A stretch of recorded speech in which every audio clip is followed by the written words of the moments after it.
चांगभल मंडळी, मी कौस्तुभ आणि तुम्ही पाहताय तीर्थटन. आणि आज आपण आणखी एका पंढरपुराच्या दर्शनासाठी आलो आहोत. आज आपण जिथे दर्शनाला आलोय ते ठिकाण आहे सातारा जिल्ह्यातील तारगाव नजीक श्री क्षेत्र बोरबन. समोरचा रस्ता तारगाववरून येतो आणि इथं पाटी लावली श्री क्षेत्र बोरबन आणि हा रोड बोरबनला जातो.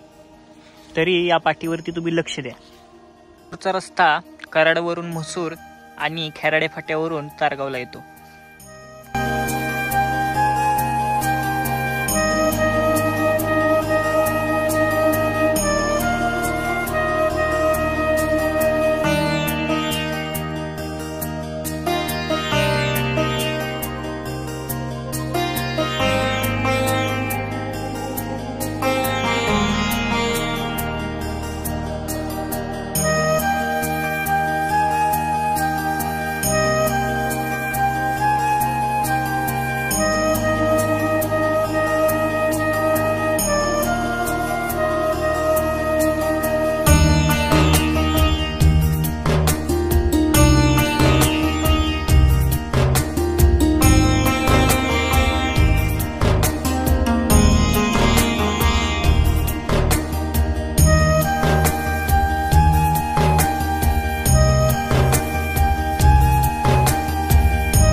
दगडी बांधणीच आहे, पण नवीन जे सभामंडप दिसतोय तो आत्ताच्या बांधणीचा आहे. माझ्या मागं जी मूर्ती बघताय ती संत तुकाराम विठ्ठल यांनी स्थापन केलेली आहे.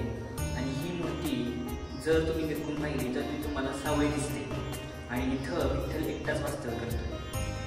आणि आता आपण गाभाऱ्याखाली असलेल्या श्री तुकाराम विठ्ठल यांच्या प्रतिकात्मक समाधीचं दर्शन घेणार आहोत. मुख्य गाभाऱ्यातील ही वाट तळघरामधील संत तुकाराम यांच्या समाधीकडे जाते.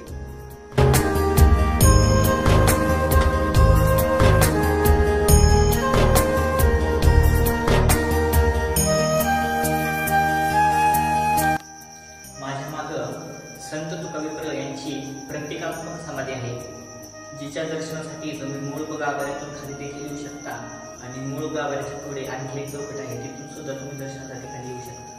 संत तुकाराम यांनी 1678 ते 1690 या कालावधीत बोरबन या क्षेत्री तपश्चर्या केली.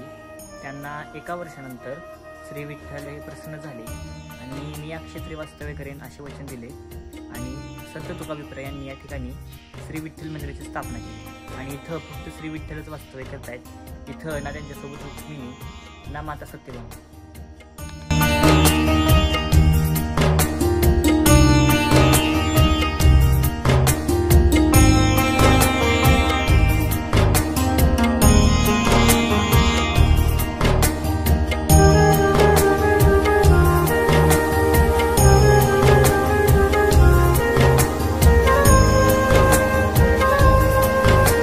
समोर जे बघताय ते धोंडीराज गणेशाचं मंदिर आहे.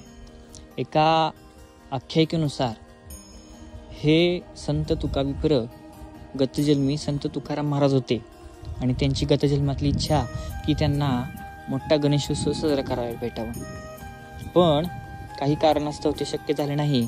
आणि या तुकाराम अवतारामध्ये त्यांना गणेशांना दृष्टांत दिला ते मी वाघजाईच्या डोंगरामध्ये आहे.